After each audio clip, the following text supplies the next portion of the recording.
Hey group, it's Pitt, and I am back with some more Search for Tyranny. We are diving back into the Heritage Foundation's Project 2025, the Mandate for Leadership. We are searching earnestly for tyranny, and we came close to finding some in the last episode. There are several concerning items inside of there, none of which will immediately lead to our demise, but are definitely worth paying attention to. Today we are dealing with part 7, which is the intelligence community. And I'm going to go ahead and say it now. I have no desire to end myself whatsoever. I love my life and I want to continue it. I am not trying to cast aspersions on any of these letter agencies at all.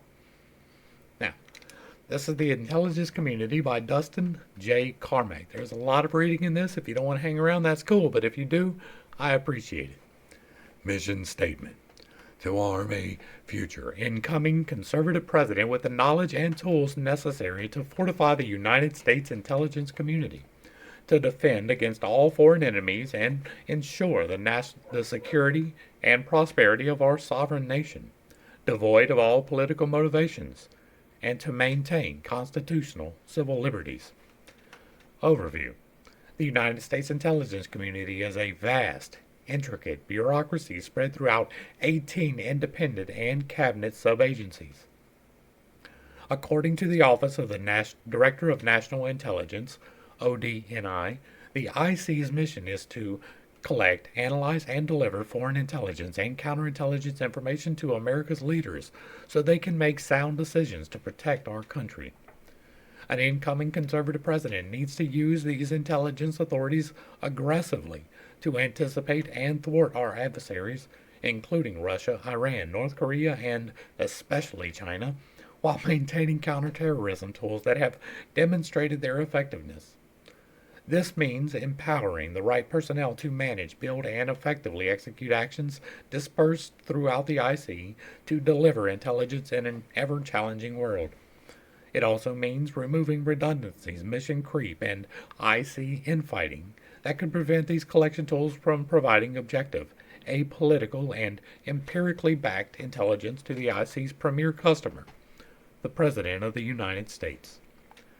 Today, as Abraham Lincoln famously said, the occasion is piled high with difficulty, and we must rise to the occasion.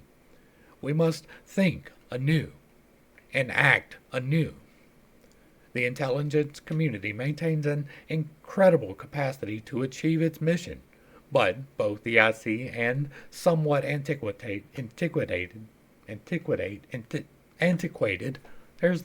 infrastructure that supports it often place too high a priority on yesterday's threats and methodologies, instead of trying to identify possible future threats or the methodologies that might be needed to combat them. The IC also often spends too much time overcorrecting for past mistakes. The unintended consequence includes hesitancy, groupthink, and an overly cautious approach that allows personal incentives to drive preset courses. The IC must be perceived as a depoliticized protector of America's civil rights and security. The American people are understandably frustrated by the fact that those who abuse power are rarely held to account for their actions. This must change, beginning with leadership that is both committed to ensuring that these agencies faithfully execute the laws of the land under the Constitution and resolve to punish and remove any officials who have abused the public trust. The IC must also start to look forward, not backward. A concerted, disciplined, leadership-led initiative must be undertaken to refocus and shift IC prioritization, funding, and authorities to new and emerging threats, technologies, and methodologies, if the United States is to prevail against its global adversaries. Unfortunately, America's major strategic threat is a nation-state peer and possibly ahead of the U.S. in strategic areas. An incoming president must understand that today's intelligence competition could well require analyzing technologies the U.S. does not have, or compartmentalizing certain information as was done during the Cold War because of intelligence penetration. A future president's ability to drive the resources needed to defeat another nation-state giant should therefore be the focus of near-term IC reforms. The Office of the Director of National Intelligence, ODNI. The ODNI was established in the aftermath of the attacks on 9/11 and intelligence failures leading up to 2003 U.S. war in Iraq. The office and its functions stem from authorities established under executive orders promulgated by President George W. Bush in 2004, followed by statutory authorizations in the Intelligence Reform and Terrorism Prevention Act of 2004, IRTPA.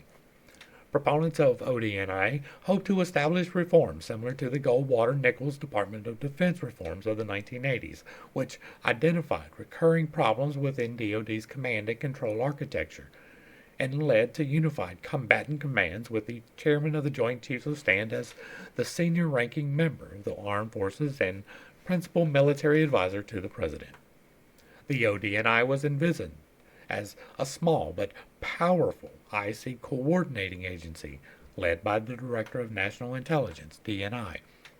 As the President's principal intelligence advisor, the DNI would lead and provide oversight to the President's intelligence authorities while wielding a cudgel, budget, and appointment authorities to break institutional silos that had caused past intelligence integration failures. Originally envisioned by the 9/11 Commission as a strengthened, authoritative position, the final congressionally negotiated product signed by President Bush has led to ambiguous and vague authorities that are dependent on who is selected as DNI and Central Intelligence Agency Director, CIA, and their level of support from the White House and National Security Council, NSC. 9/11 Commission Executive Director Philip Zelikow warned in a 2004 hearing that creating a new agency, lacking any existing institutional base, would require authorities at least as strong as those we have proposed, or else it would create a bureaucratic fifth wheel that would make the present situation even worse. The ODNI has become that bureaucratic fifth wheel about which Zelikow warned. For example, under the Bush administration's initial legislative proposal, the CIA director would have been under the authority, direction, and control of the DNI, and no longer the head of an autonomous agency. Additional mechanisms envision full budget authority for the DNI, including within DoD's intelligence components, as opposed to coordinating authority. Although arduous sausage-making and relatively quick negotiations, lawmakers produced statutorily vague authorities that traded away the DNI's ability to direct budgetary authority across the entire IC, including DoD, and left the CIA a subordinate but independent agency with duties to report to the DNI without explicit directing authority. These statutory developments were what led President Bush's first choice to serve as DNI, Robert Gates, to turn down the position. In discussions with the White House over the post, Gates noted that the legislation weakened the leadership of the community, and that instead of a stronger person, you ended up with a weaker person, because the DNI had no troops and no additional powers really on the budget, hiring and firing. Gates noted that success would require the president to make explicit publicly that the DNI is head of the intelligence community, not some budgeter or coordinator, and that the position's only prayer of success is for the president to say plainly how he sees the job. Without his explicit mandate, the endeavor is doomed to fail. One of the two DNIs confirmed by the Senate during the Trump administration, John Radcliffe, acknowledged that Gates's theoretical concerns became the practical reality that he inherited. Prior DNIs were the head of the IC only on paper and were routinely accustomed to yielding IC actions and decisions to the preferences of the CIA and other agencies. My ability to begin reversing that capitulation was accomplished solely because President Trump made it repeatedly clear to the entire national security apparatus that he expected all intelligence matters to go through the DNI. To help further the legislative intent behind IRTPA, DNI Ratcliffe advised during the transition of incoming Biden, DNI Avril Haines, that the DNI should be the only cabinet-level intelligence official. While his recommendation was adopted and has corrected the previously allowed imbalance by making the DNI the only cabinet official and head of the IC at the table, the ODNI's effectiveness and direction leave much to be desired. A conservative president must decide how to empower an individual to oversee and manage the intelligence community effectively. To be successful, the DNI and ODNI must be able to lead the IC and implement the president's intelligence priorities. This includes being able to exercise both budget and personnel authority, and being able to rely on timely, useful feedback from subordinate components of the IC, many of which are located within other cabinet agencies. The ODNI needs to direct, not replicate in-house, the other IC agencies' analytic, operational, and management functions. Considerations like mismanagement of human resources, joint duty assignments, and accelerated growth in senior personnel can cause a president to dictate to his own incoming DNI a desire to slash redundant positions and expenditures, while simultaneously giving the DNI the authority to drive necessary changes throughout the IC to deal with the nation's most compelling threats, including those emanating from China. As John Ratcliffe has noted, these are essential in the DNI having the abilities and authorities to effectively direct, coordinate, and tackle the immense national security challenges ahead for the intelligence community, as intended under the IRTPA. Otherwise, other cabinet and subordinate IC agencies will continue to regard the ODNI as an annoyance and not as a positive contributor to the National Intelligence Program budget. They will continue to work around or circumvent ODNI leadership decisions with appropriators and the Office of Management or Budget, OMB, to seek to wait out an administration or DNI to prevent a policy or intelligence priority from reaching fruition. Intelligence and interagency coordination has improved significantly since 9/11. Nevertheless, interagency rivalries and festering issues continue to cause duplication of effort on intelligence analysis and technology purchases, as well as overclassification and an ever-increasing compartmentalization. Additional issues include the abuse of mandated onboarding approval and reciprocity timelines by some agencies, recruitment and retention failures, and lack of will to remove underperforming or timely adjudicate the misconduct of senior managers and other employees. Finally, future IC leadership must address the widely promoted woke culture that has spread throughout the federal government, with identity politics and social justice advocacy replacing such traditional American values as patriotism, colorblindness, and even workplace competence. Okay, so that's the end of the part one, and I don't have a whole lot to add to that, right? We break this up so that we can get some timestamps in there. I want our intelligence communities to be functional. I want them to communicate. We should always keep in mind that we're playing for the same team. I understand that they're getting this information and they're getting this information. They don't want the crossover because there might be leaks. Okay, we should be able to trust whoever's in there to do the right thing for us regardless, and we need to ensure that we can. That would mean cutting a lot of dead weight and bringing in a lot of new weight. Some people won't like that, but it is the truth. We should be able to trust. That should be a higher level of expectation. If you are privy to discovering national security secrets, then you should be held to the highest level of scrutiny. And if you're unwilling to do that or unwilling to comply with that, that's not the job for you. All right, next up. Executive Order 12333. IRTPA was passed in the aftermath of the 9/11 attacks against the homeland. It was intended to improve the sharing of information along the elements of the IC, recognizing that the nature of the threats we now face blurs the lines between foreign and domestic intelligence in detecting and countering national security threats against the homeland. An equally important objective in passing the most significant intelligence reform since the National Security Act of 1947 was creation of the position of DNI, charged with assuming two of the three principal roles that formerly belonged to Director of Central Intelligence, DCI, serving as principal intelligence advisor to the President and leading the IC as an enterprise.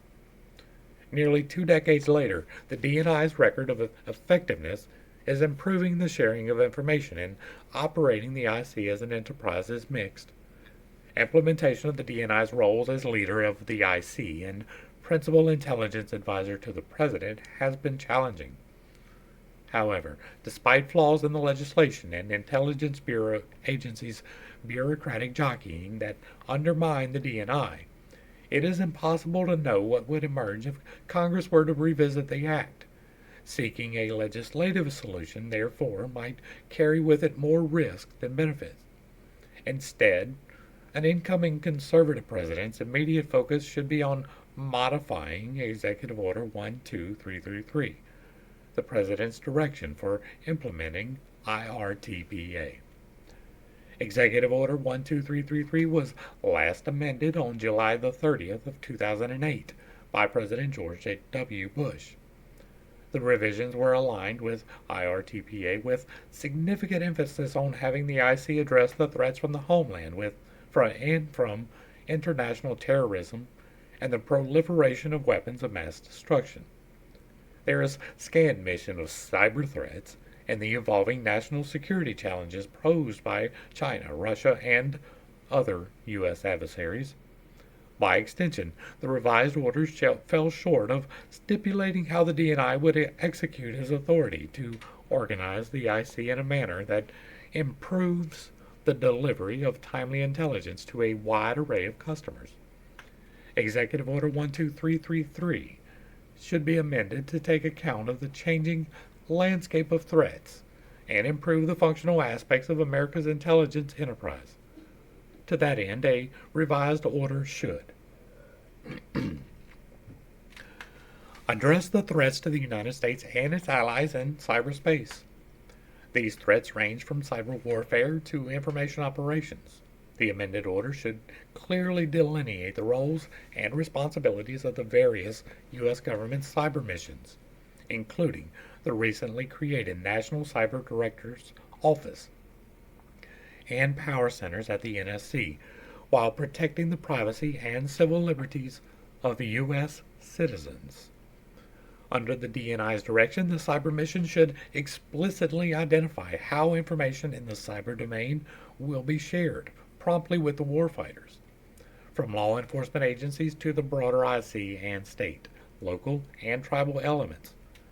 The order should consider stipulating what to do with DoD cyber agencies, most notably the NSA, in terms of strategic, for example, the President and the DNI, versus tactical support, for example, support for the warfighter, in conjunction with ongoing congressionally mandated reviews of the future dual-headed relationship.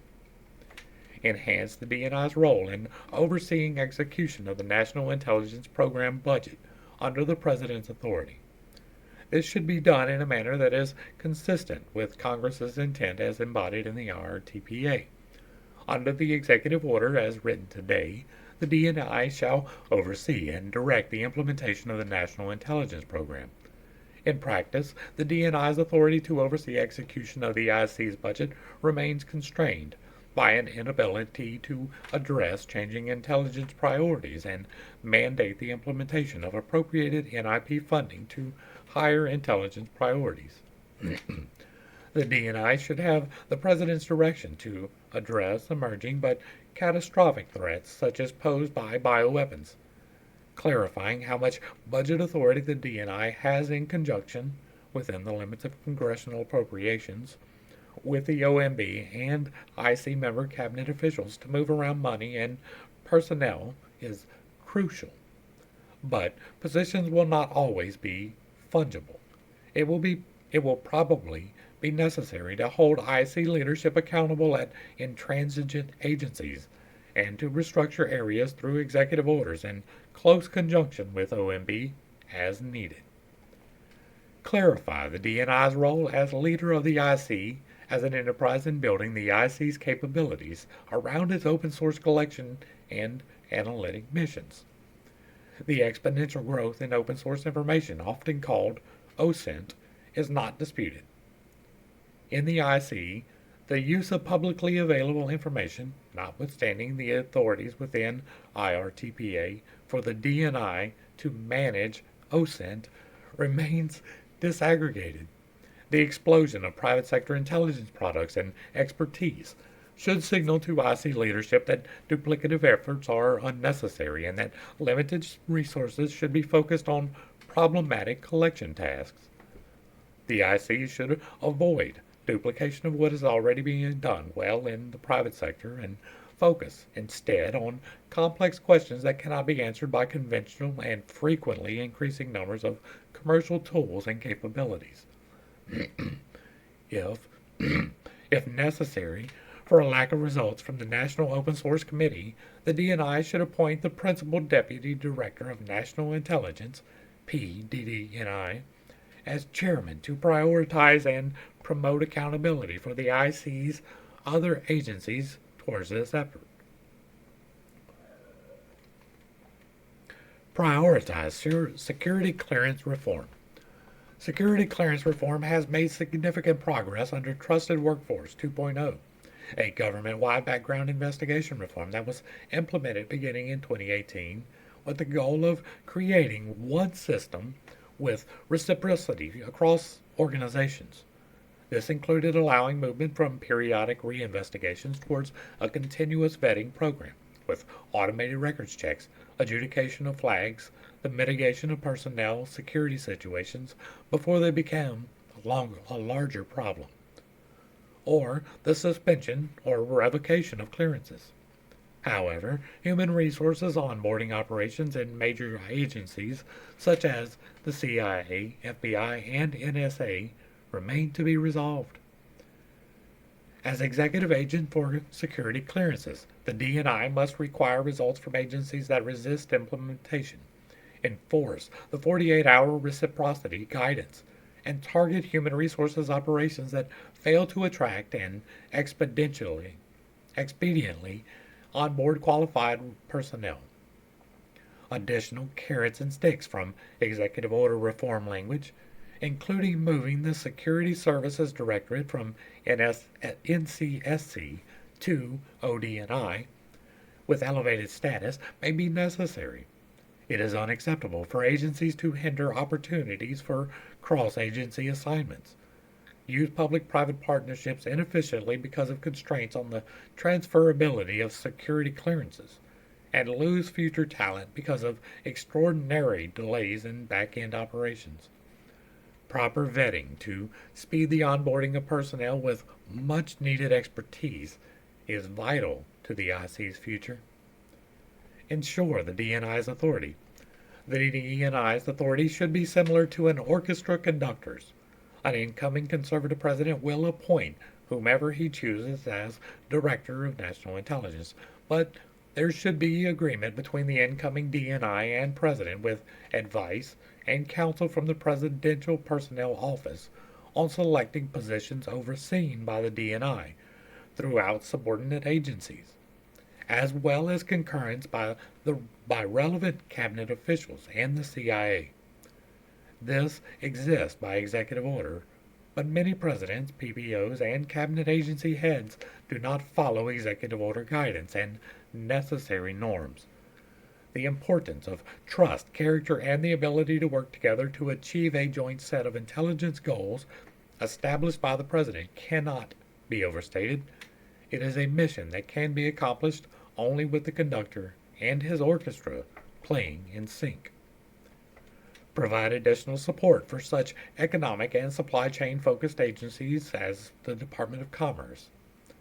Information sharing and feedback can help sub-agencies like the Commerce Department's Bureau of Industry and Security to improve their understanding of the threat from China and thereby counter it more effectively.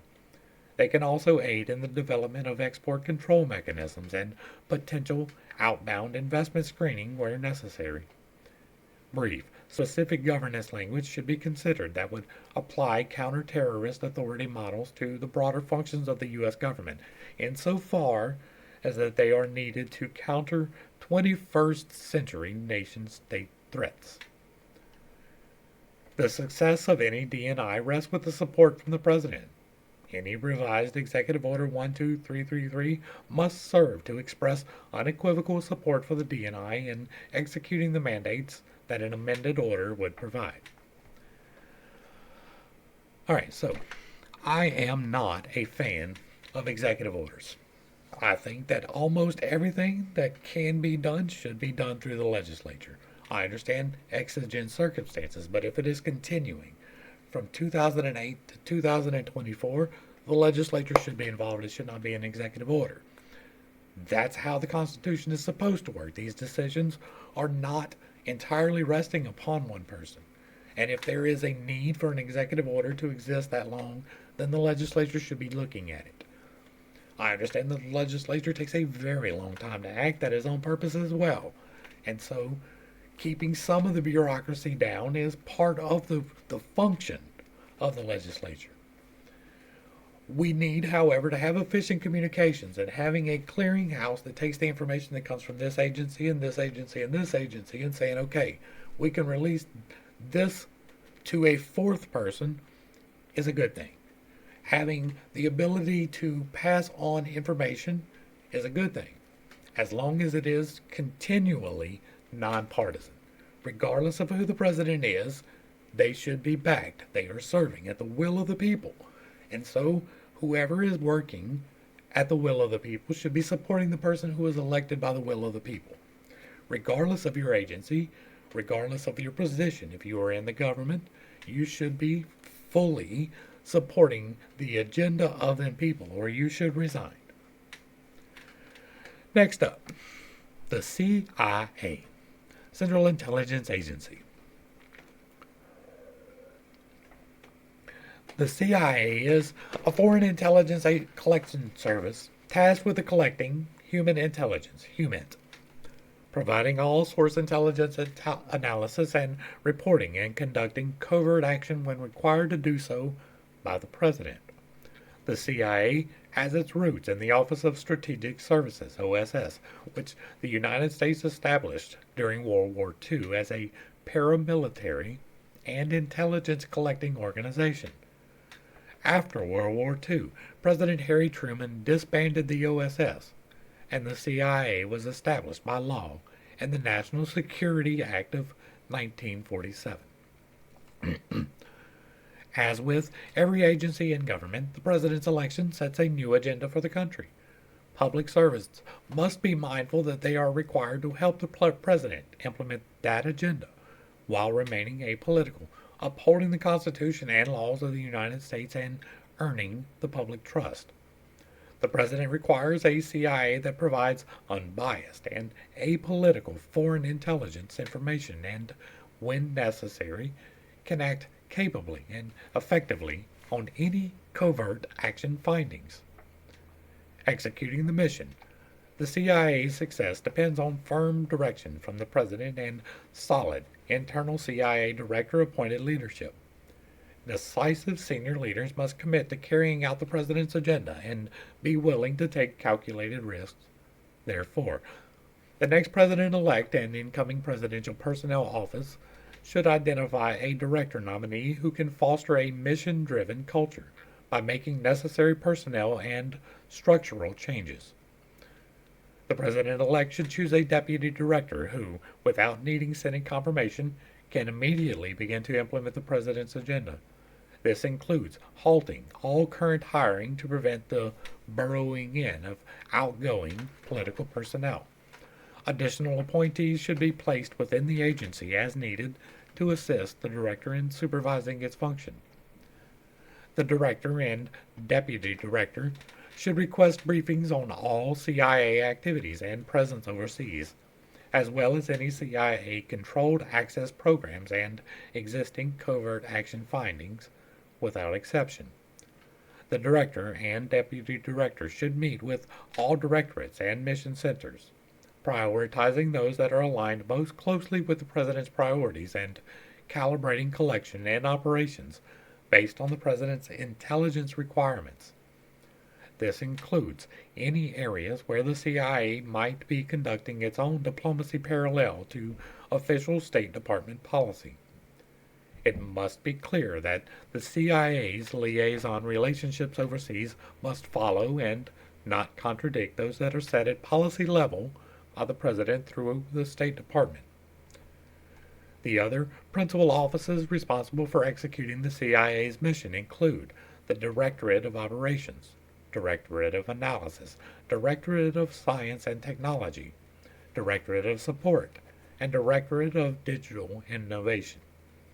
If senior leadership finds any program or operation to be inconsistent with the President's agenda, the director should immediately halt that program or operation.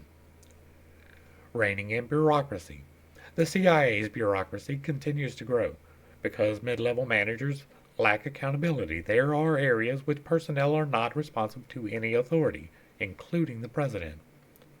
The President should instruct the director to hire or promote new individuals to lead the various directorates and mission centers.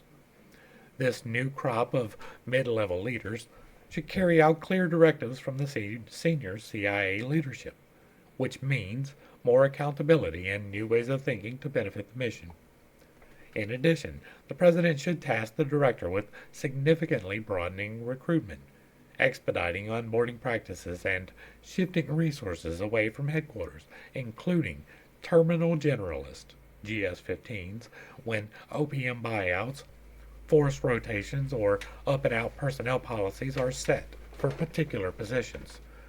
The CIA must find creative ways to align mission requirements with hiring needs, recruit diverse sets of individuals with unique backgrounds, and become more open to hiring private sector experts directly into senior positions. In addition, the director should break the cabal of bureaucrats in D.C. by permanently moving various directorates, such as support and science and technology, out of Virginia, and possibly open campuses outside of D.C., where analysts and other experts could contribute virtually. Redirecting resources. Certain CIA employees and offices have focused on promoting divisive ideological or cultural agendas and fostering a damaging culture of risk aversion and complacency. As soon as possible, the director should divert resources from any activities that promote unnecessary and distracting social engineering. The director should implement changes in promotion criteria that reward individuals for creative thinking and quality of recruitment and products rather than numeric metrics or the achievement of benchmarks that are not essential to the mission. Not all careers in espionage are created equal, and the director should incentivize and reward applicants who are willing to accept high risk over those who are climbing the ranks simply by doing business as usual. The director should refocus the CIA to an OSS-like culture and mandate that all CIA employees acquire, as a condition of securing senior GS-14 plus rank, additional or enhanced language skills, technical or cyber expertise, or field training, or serve in overseas assignments. I don't see a problem with anything listed out there. I had just said that, I say it repeatedly, that if you are in government service, then you should be serving the government, regardless of who it is leading it. If you cannot do that, then you should leave. If you are ideologically opposed to the point where you cannot execute your job, you should leave. Nobody should have to force you out. You are held to a higher account. You are held to a higher standard, and that standard is neutrality. You can have your personal preferences. You can vote how you want. You can have your personal beliefs, but you cannot allow those to shade your actions as you execute them for the country. It's basically what they're talking about here. And having more information and higher trained people always makes more sense. Next up, covert action. Covert action can be a valuable tool in helping further the president's foreign policy agenda if implemented in concert with other forms of government power. As codified in the U.S. Code, the term covert action means an activity or activities of the United States government to influence political, economic, or military conditions abroad, where it is intended that the role of the United States government will not be apparent or acknowledged publicly. The President initiates a covert action with a written finding that explains why such an action is necessary to support identifiable foreign policy objectives of the United States and is important to the national security of the United States. The statute assumes that the President will use the CIA as the principal action element to achieve the objectives of covert action findings. However, the President need not feel constrained to utilize only the CIA. Each finding shall specify each department, agency, or entity of the United States government authorized to fund or otherwise participate in any significant way in such action. For example, the Department of Defense maintains certain clandestine capabilities under Title X authorities that may resemble but far exceed in scale similar capabilities outside of DoD. Generally, such DoD capabilities can be employed outside a combat theater only if they are determined to be traditional military activities. In practical terms, this means that many DoD capabilities, including those in the space and cyber domains, can be employed only after the initiation of armed conflict. Given the range of global threats the United States faces today, the President should consider whether the DoD's complete set of capabilities should be used to support potential covert actions. The problem, unfortunately, is that certain elements in the State Department, IC, and DoD trade on risk aversion or political bureaucracy to delay execution of the President's foreign policy goals. A future conservative president should therefore identify individuals on the transition team who are familiar with the implementation of covert action, with a view to placing them in key NSC, CIA, ODNI, and DoD positions. These knowledgeable teams can assist in any review of current covert actions and potentially planning for new actions. Immediately after the inauguration, the President should task the NSC's Senior Director for Intelligence Programs with conducting a 60-day review of any current covert action findings, including their effectiveness, evaluating new covert actions that might be needed to implement the President's foreign policy goals, and reporting back to the President. Such an assessment should be conducted independently of the agencies responsible for the actions under review. As part of the review, the Senior Director for Intelligence Programs should identify which departments or agencies, such as the CIA or DoD, are best equipped to achieve the objectives set out in the new and existing findings. After the 60-day review, the President should demand creative thinking and a clear strategy as to how covert action fits within the President's broader foreign policy strategy, to include possibly modifying or rescinding any current findings, drafting new findings, and streamlining or eliminating needless bureaucracy, particularly at state, to facilitate more expeditious decisions on tactical covert action. Careful thought should be given to the metrics by which the effectiveness of covert action programs will be measured to ensure the appropriate use of government resources and to guard against the possibility of covert actions being used with little scrutiny in ways that are inconsistent with overt foreign policy goals. I am not so naive as to believe that we do not need covert actions. I do, however, believe that we may possibly use them a little bit more than we need to.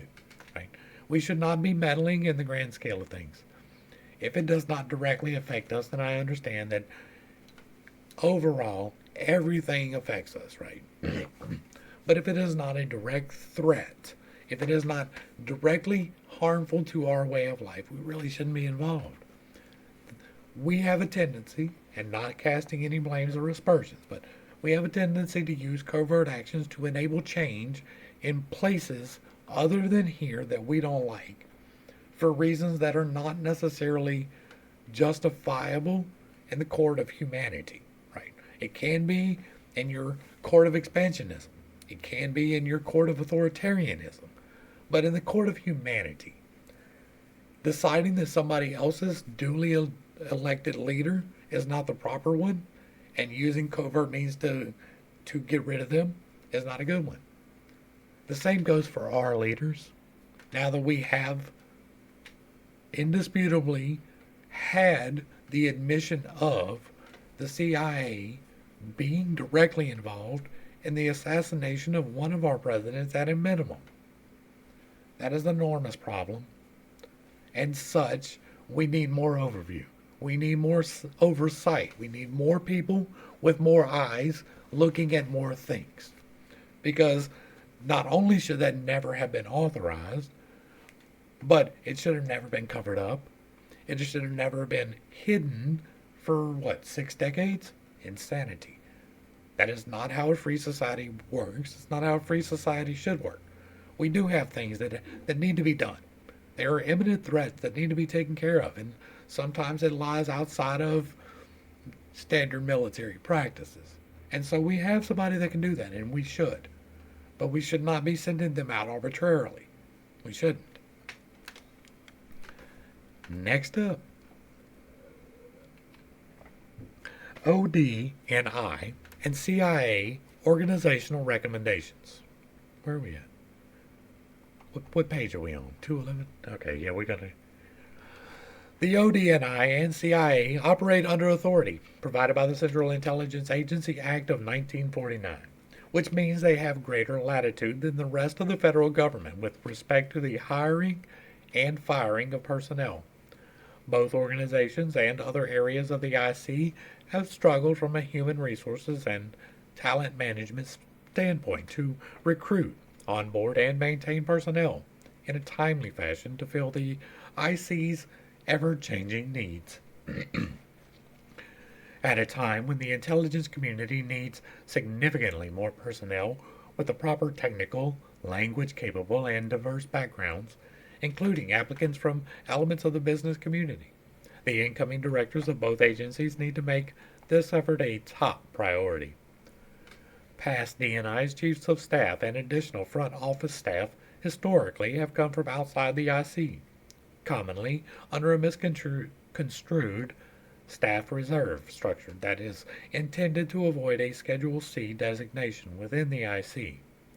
The director should handpick qualified, properly cleared personnel for front office and managerial leadership positions, such as the DNI's chief of staff and heads of legislative affairs and strategic communications, to oversee those divisions with a career IC staff reporting to them. The incoming DNI and CIA directors should also consider changes in the Senior National Intelligence Service, SNIS, Senior Intelligence Services, SIS. Senior officers should be required to sign mobility agreements that allow ODNI and CIA leadership to move them within the IC every 2 years if necessary. Many qualified and distinguished officers serve throughout the IC, but some long-serving generalist officers no longer perform at a high capacity, are management-driven, or do not serve the IC's changing needs and limit junior officers' prospects for growth and advancement. An incoming administration should consider studying and implementing additional requirements as a condition for promotion to GS-15, SNIS, SIS, and explore concepts such as up and out, beginning at the GS-14-15 levels and above for some fields.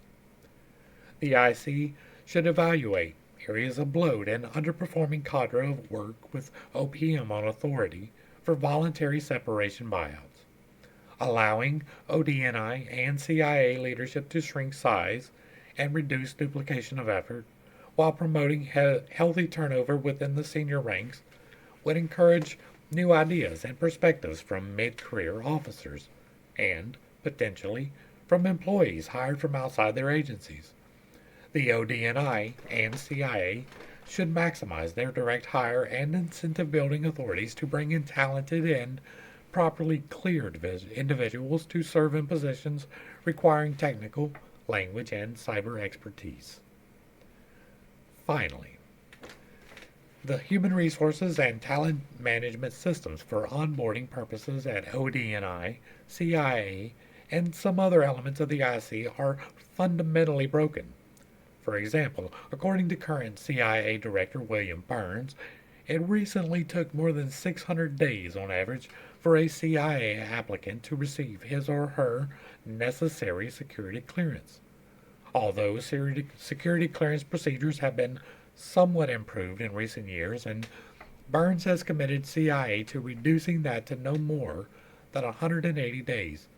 Degradation in other areas of the process has limited the IC's capacity to attract qualified and needed expertise. So this is talking about layoffs, right? It's talking about reductions in force. It's talking about taking some of the dead weight and combining the jobs. And you always get into the point there where sometimes it's not really dead weight that gets cut, right? Sometimes it is necessary things that get cut, and that takes a lot more than, well, I think maybe, right? It's a long, extensive process, but I am fully on board with getting us to a lean, mean fighting machine, right? We should be the best paid, best trained, most accountable in all of our government services. And so we should attract the best talent, and they should turn over fairly quickly. It keeps down corruption, the same way that electing new people in the legislature does. The more that you have turnover, the more that you have the chance for corruption to not sink in its roots. Preventing the abuse of intelligence for partisan purposes. The intelligence function must be protected from bottom-up and top-down politicization if it is to play its proper role in our national security decision-making process. Unfortunately, both types of politicization have occurred recently to the detriment of the intelligence community's reputation and credibility.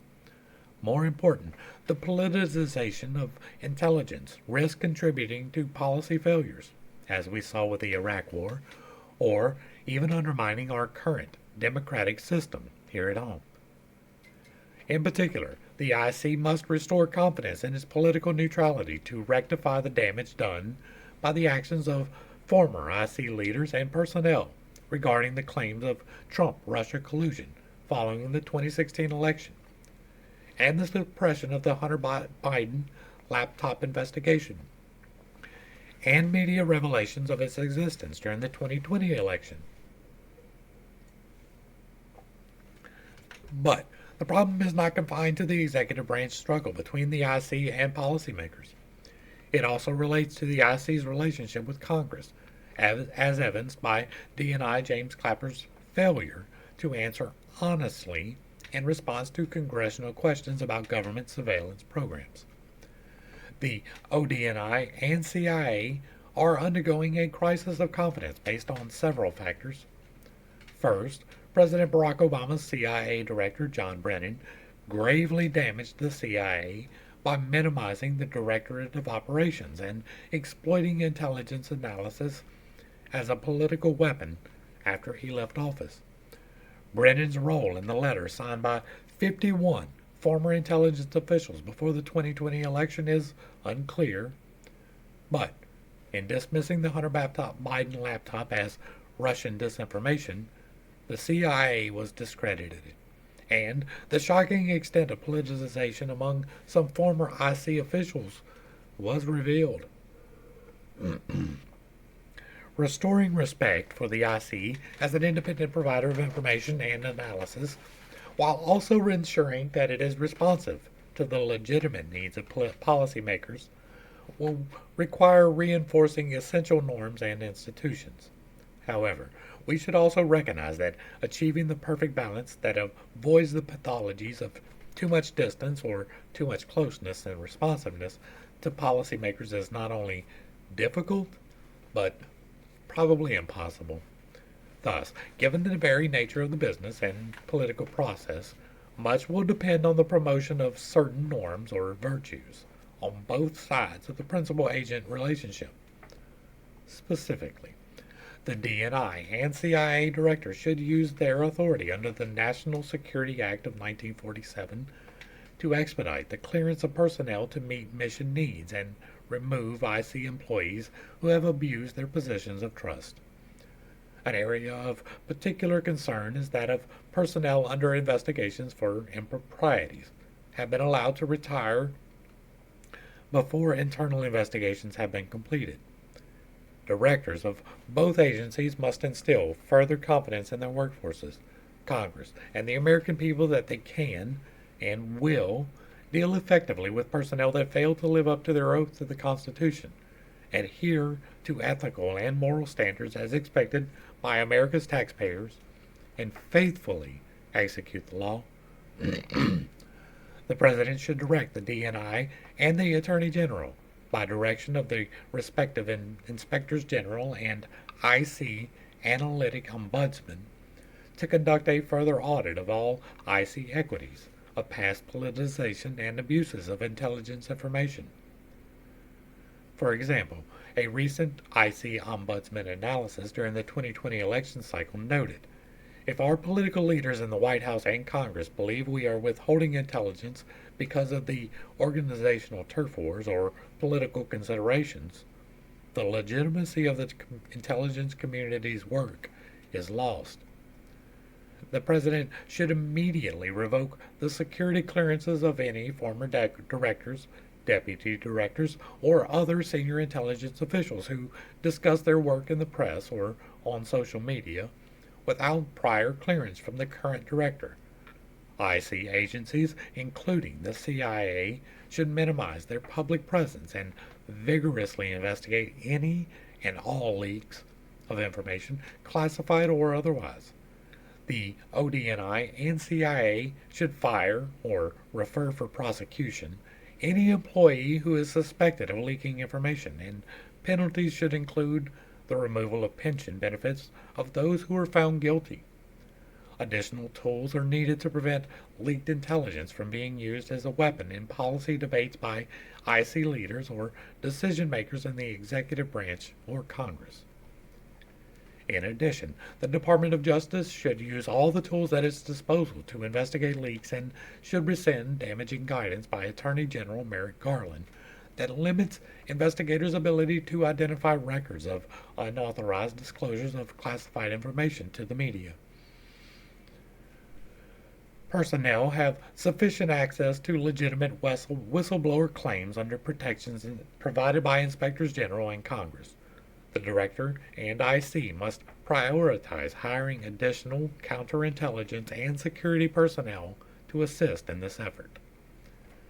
Military and civilian IC training should include stronger emphasis on the norm of political neutrality, including a mandatory course on professionalism and repercussions for abuse in the execution of duties in all degree programs at the National Intelligence University.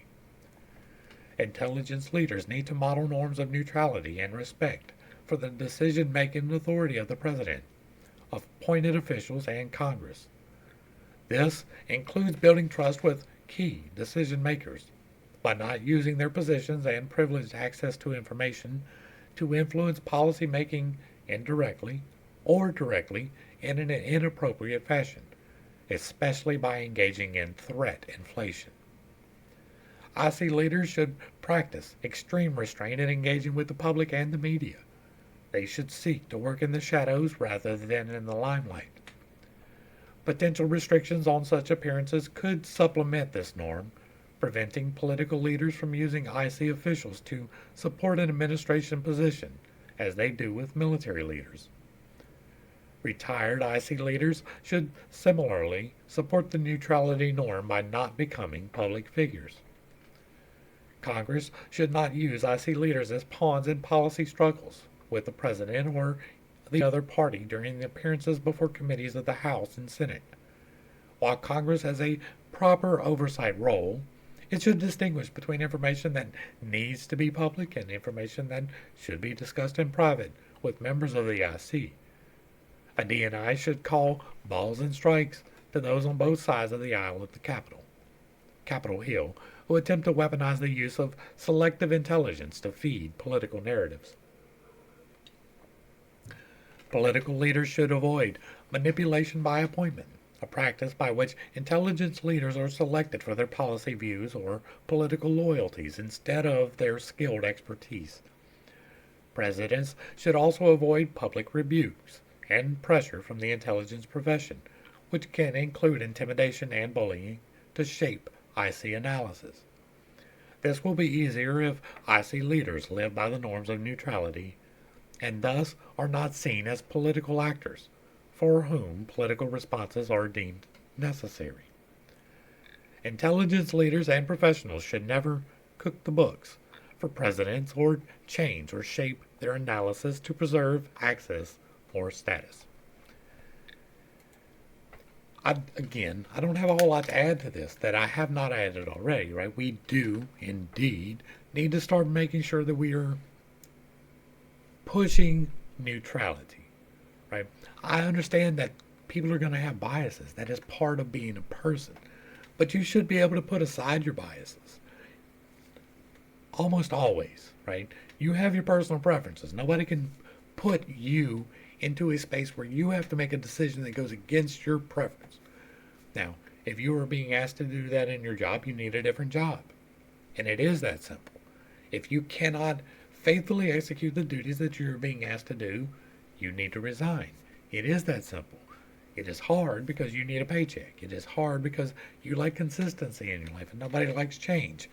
But if you cannot go from one president who holds these views to this president who holds complete opposite views and push them both through policy as you are directed equally, then you don't need to be in the position.